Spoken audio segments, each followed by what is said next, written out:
Lecture de quelques passages du livre L'imitation de Jésus-Christ. Que cherchez-vous dans le monde? Le bonheur?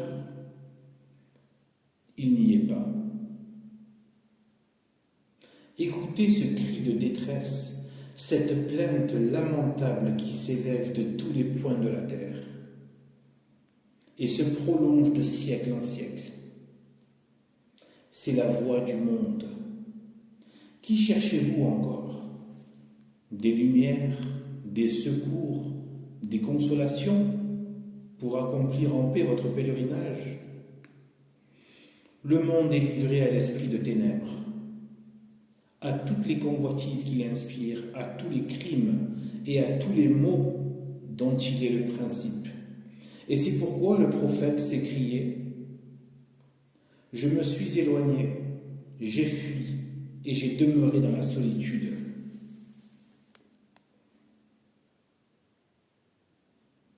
Là, dans le silence des créatures, Dieu parle au cœur.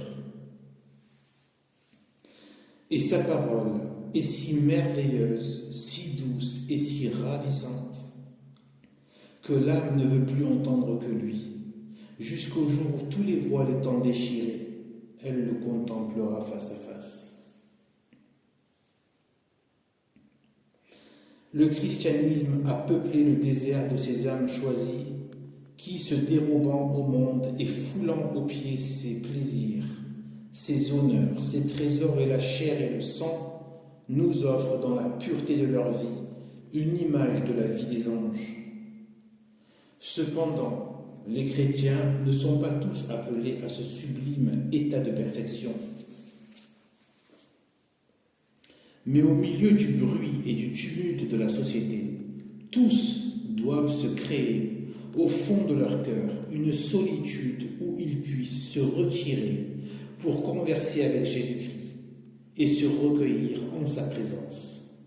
C'est ainsi que, ramenés des pensées du temps à la pensée des choses éternelles, ils auront à dégoût celles qui passent et seront dans le monde comme n'en étant pas. Heureux état où s'accomplit pour le fidèle ce que dit l'apôtre: notre vie est cachée avec Jésus-Christ en Dieu.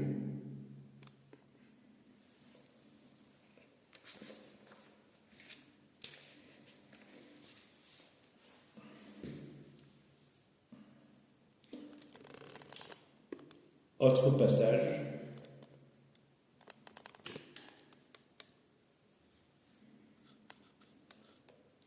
Mon fils, ne vous laissez pas émouvoir au charme et à la beauté des discours des hommes, car le royaume de Dieu ne consiste pas dans les discours, mais dans les œuvres. Soyez attentifs à mes paroles, qui enflamment le cœur, éclairent, attendrissent l'âme et la remplissent de consolation. Ne lisez jamais pour paraître plus savant ou plus sage. Étudiez-vous à mortifier vos vices. Cela vous servira plus que la connaissance des questions les plus difficiles. Après avoir beaucoup lu et beaucoup appris, il en faut toujours revenir à l'unique principe de toute chose. C'est moi qui donne à l'homme la science et qui éclaire l'intelligence des petits-enfants, plus que l'homme ne le pourrait par aucun enseignement. Celui à qui je parle est bientôt instruit et fait de grands progrès dans la vie de l'esprit. Malheur à ceux qui interrogent les hommes sur toutes sortes de questions curieuses et qui s'inquiètent peu d'apprendre à me servir. Viendra le jour où Jésus-Christ, le maître des maîtres, le Seigneur des anges, apparaîtra pour demander compte à chacun de ce qu'il sait, c'est-à-dire pour examiner les consciences. Et alors, la lampe à la main, il scrutera Jérusalem, les secrets des ténèbres seront dévoilés et toute langue se taira. C'est moi qui, en un moment, élève l'âme humble et la fais pénétrer plus avant dans la vérité éternelle que ne le pourrait celui qui aurait étudié 10 années dans les écoles. J'enseigne sans bruit de parole, sans embarras d'opinion, sans faste, sans argument, sans dispute. J'apprends à mépriser les biens de la terre, à dédaigner ce qui passe, à rechercher et à goûter ce qui est éternel, à fuir les honneurs, à souffrir les scandales, à mettre en moi toute son espérance, à ne désirer rien hors de moi et à m'aimer ardemment et par-dessus tout. Quelques-uns, en m'aimant ainsi, ont appris des choses toutes divines, dont ils parlaient d'une manière admirable. Ils ont fait plus de progrès en quittant tout que par une profonde étude. Mais je dis aux uns des choses plus générales, aux autres de plus particulières. J'apparais à quelques-uns doucement voilés sous des ombres et des figures. Je révèle à d'autres mes mystères au milieu d'une vive splendeur. Les livres parlent à tous le même langage, mais ils ne produisent pas sur tous les mêmes impressions. Parce que moi seul j'enseigne la vérité au-dedans, je scrute les cœurs, je pénètre les pensées, j'excite à agir et je distribue mes dons à chacun selon qu'il me plaît. Réflexion. Plusieurs se fatiguent et se tourmentent pour acquérir la science. Et j'ai vu, dit le sage, que cela aussi était vanité, travail et affliction de l'esprit. À quoi vous servira de connaître les choses de ce monde, quand ce monde même aura passé?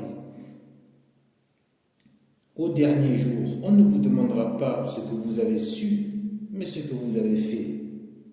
Et il n'y a plus de science dans les enfers vers lesquels vous vous hâtez. Cessez un vain labeur.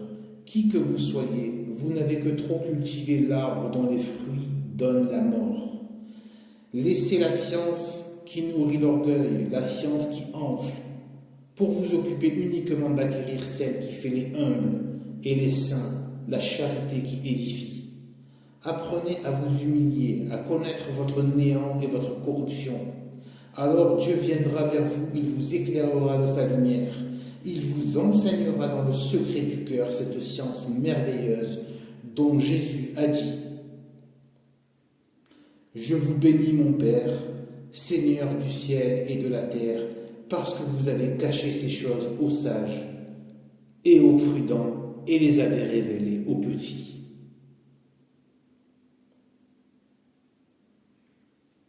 Amen, au nom du Père, du Fils et du Saint-Esprit. Lecture à profondément méditer et surtout à appliquer dans le fond de ses reins, de son cœur et de son esprit.